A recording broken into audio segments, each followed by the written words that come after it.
19h sur ESAE Télévision. Bonsoir, bienvenue tout de suite. Le sommaire. Le Conseil des ministres de ce mercredi 13 janvier 2021 a adopté les décrets portant nomination des membres des conseils d'administration des structures suivantes: Société béninoise d'infrastructures numériques SA SBIN SA, Société béninoise d'infrastructures de radiodiffusion SA SBIR SA, réalisation des études détaillées du projet de construction de l'échangeur du carrefour Vedoko dans la ville de Cotonou. Les adeptes de Hevioso de la ville d'Agoué ont fêté le 10 janvier 2021 dans la division. Divisés autour de la profanation ou non de l'installation Agba de leur culte par le roi Sosa, la célébration a pris l'allure d'un bras de fer à suivre dans un instant. En route pour le championnat d'Afrique des Nations CHAN Cameroun 2021, les éperviers locaux du Togo ont affronté ce mardi leurs homologues du Bénin en amical au stade Charles de Gaulle de Porto Novo. Les deux équipes se sont séparées sur le score nul et vierge, 3 jours après la victoire béninoise à Lomé.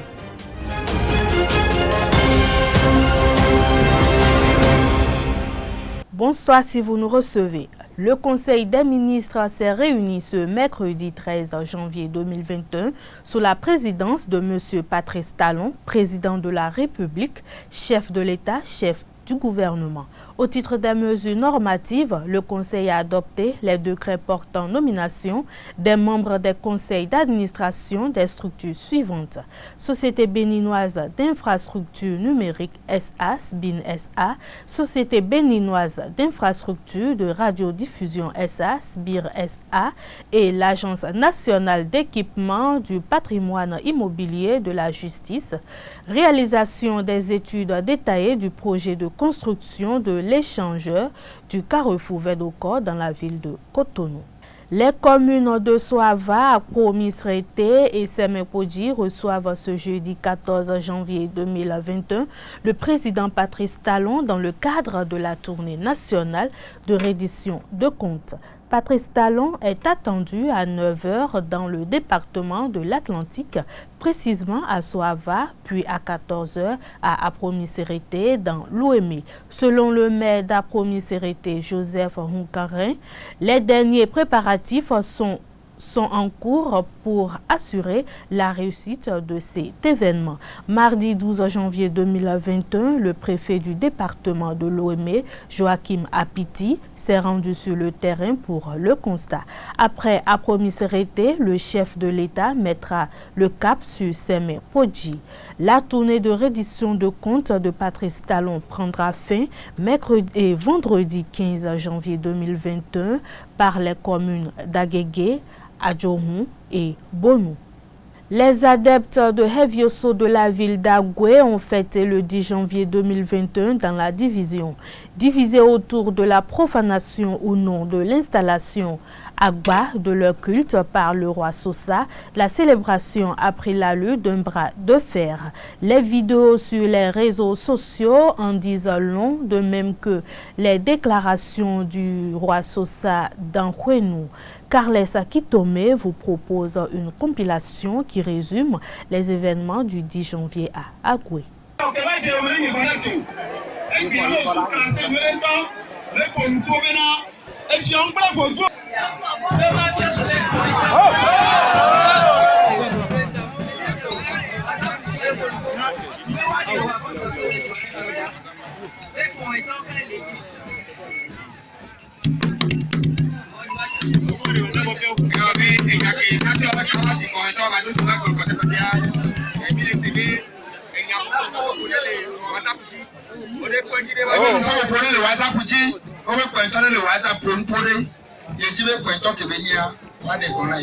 Le roi Sosa, tout comme son soutien, estime qu'il ne saurait être question de profanation, étant donné qu'il est le chef des cultes et divinités de la localité. Et nous cueillons les joies, les dadjis, les vaudois.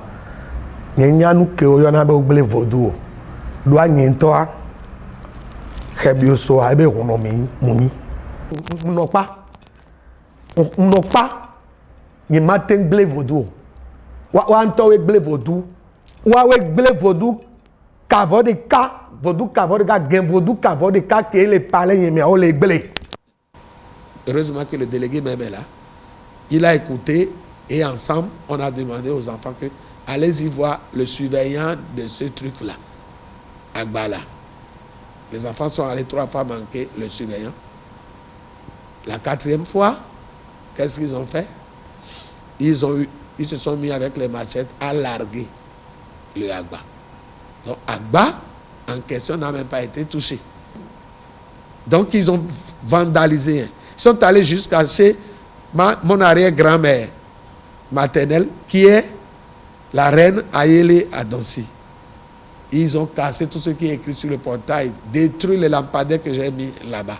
La ville d'Agoué vit cette effervescence depuis le 23 novembre 2020. La décision du tribunal serait la solution de ce problème social. Les enquêtes se poursuivent. Nous allons vous livrer dans les prochains jours un dossier plus complet sur cette question qui oppose les communautés autour de la fondation du royaume d'Agoué.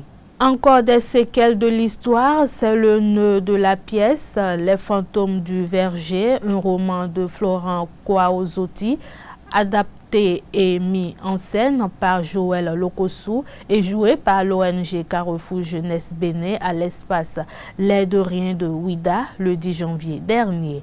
Le reportage est signé Carles Kitome. À celui qui a échangé notre mère contre la pacotille, on ne peut pas laisser autour de sa tête des couronnes de César. Mais regardez-les, ils sont demeurés russes. Ils n'ont d'habitude pour cacher leur nudité.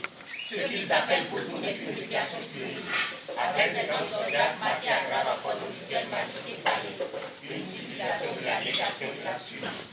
Son nom est sacré au temple des lieux du mariage, le sang mêlé, métissage forcé auquel la communauté a été confrontée là-bas à Baya, est farouchement inconcevable ici. Ce n'est pas du racisme.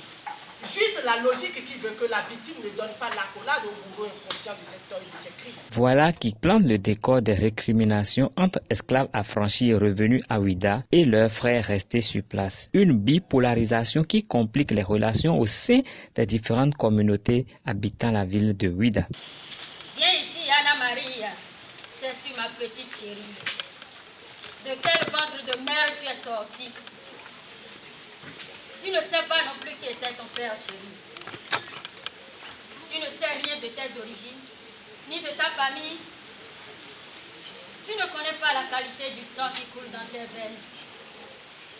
Eh bien, on va te l'apprendre. Ou te le réapprendre. Vigencio, raconte-lui tout. Rafraîchis-lui sa petite mémoire d'oisillon. Et demande-lui pourquoi elle se débattu aujourd'hui dans la fange exécrable du déshonneur. Nous sommes des Brésiliens de Bahia.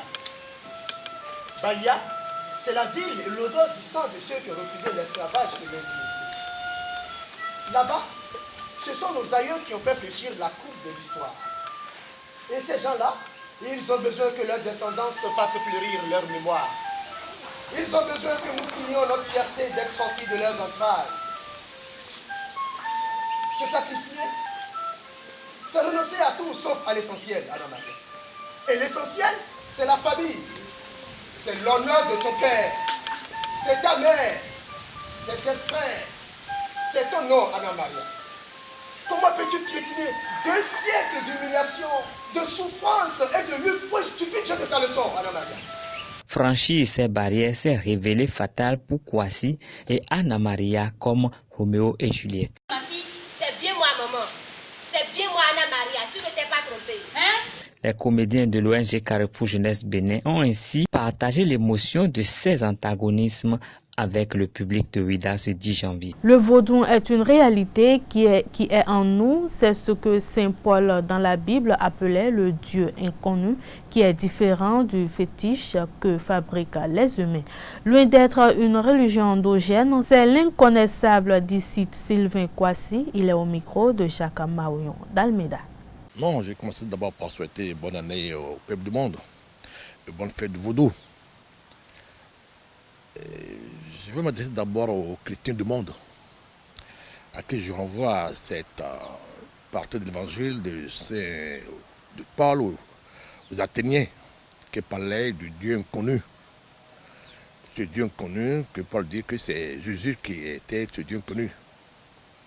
Le vaudou n'est pas une religion endogène, non.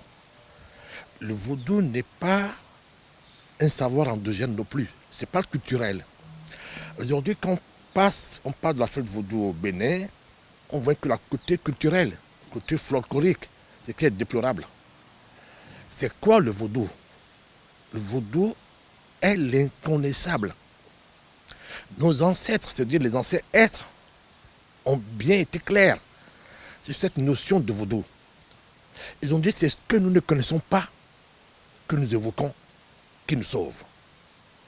Aujourd'hui, qu'est-ce que les Béninois adorent, à qui dédient ces cultes sur folklore? C'est les fétiches. Le fétiche, c'est la création de l'homme. L'homme ne peut pas créer le vaudou. Donc tout ce que nous avons aujourd'hui en Afrique occidentale, ce sont que les fétiches. D'autres me diront que c'est la dansification des éléments. Les 4 éléments, je dis non. Les 4 éléments sont mortels. Ce que j'appelle les 4 éléments, c'est l'élément eau, terre, feu. Ces 4 sont mortels. Air sont mortels. Donc on ne peut pas adorer ce qui est mortel, ce qui est inférieur à nous. Donc le vaudou, ce qui nous dépasse, ça dépasse l'entendement, ça demande la raison humaine. Selon tout ce que nous adorons ici aujourd'hui, c'est la loi, dépend de la loi de la pesanteur, qui est la loi de la gravité, qui nous amène nulle part.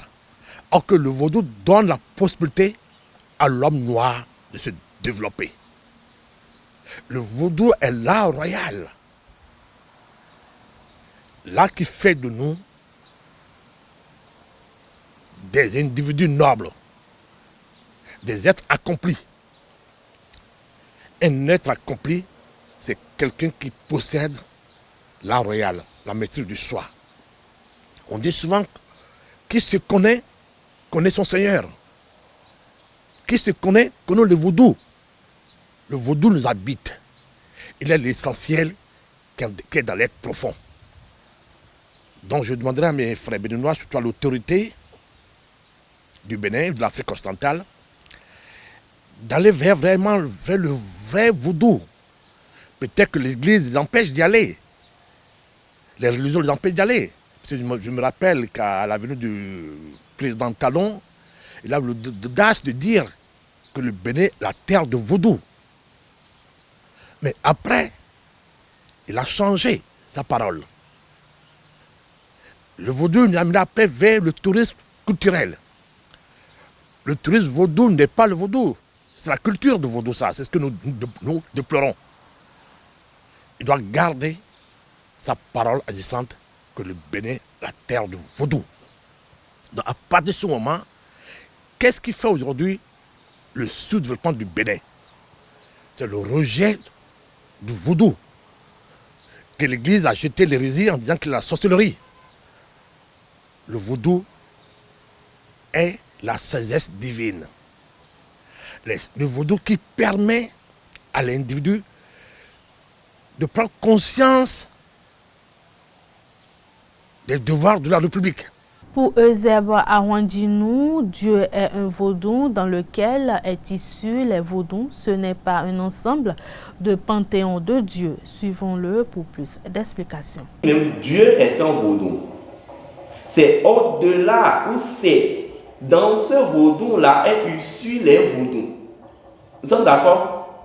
Quand on parle du vaudou, beaucoup de personnes ont tendance à croire que bon, c'est tout un ensemble de panthéons de Dieu. Non, le vaudou est une et unique. Et pour les vaudous, pour même nos ancêtres, depuis l'Égypte antique, il n'existe qu'un seul Dieu.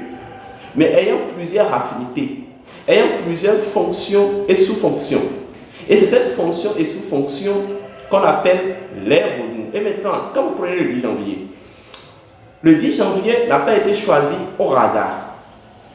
Car lorsque vous remontez, même en Égypte antique, comme je vous l'ai dit, il y a le vaudou. Et le vaudou, en tant que, je dirais, code ou chant transcendant, vous voyez, et temps substantiel de Dieu, est reparti ou est fondé sur deux natures, vous voyez, ou deux aspects. Nous avons l'aspect ascendant et l'aspect descendant. Je vais expliquer pour que tout le monde comprenne. L'aspect ascendant, c'est ça que les Égyptiens ont appelé le Noun. L'aspect transcendant, l'aspect descendant, c'est ça qu'ils ont appelé le Nouné. Dans la tradition Sidiadiatado, on parle de l'aspect, les divinités originaires, c'est-à-dire l'aspect originaire qui est les Haïdiens, et l'aspect descendant qui est les Rounotés.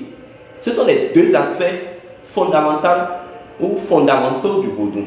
Et les Haïdiens, nous avons 10 divinités, nous avons 10 principes au niveau des Haïdiens. Maintenant, d'autres niveaux de compréhension du vaudou nous montrent que chaque divinité n'est qu'une fonction. Est-ce que vous comprenez? Chaque divinité n'est que en tout pour tout une fonction. Donc j'expliquais le 10 janvier, le 10, pour parler des 10 divinités ou les 10 principes issus de l'aspect ascendant du vaudou, qu'on appelle le haïtien ou l'origine.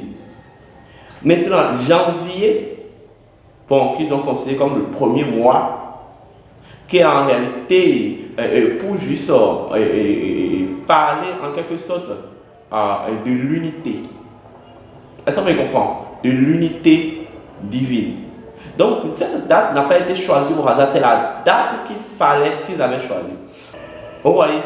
À présent, la page sport pour mettre un thème à cette édition.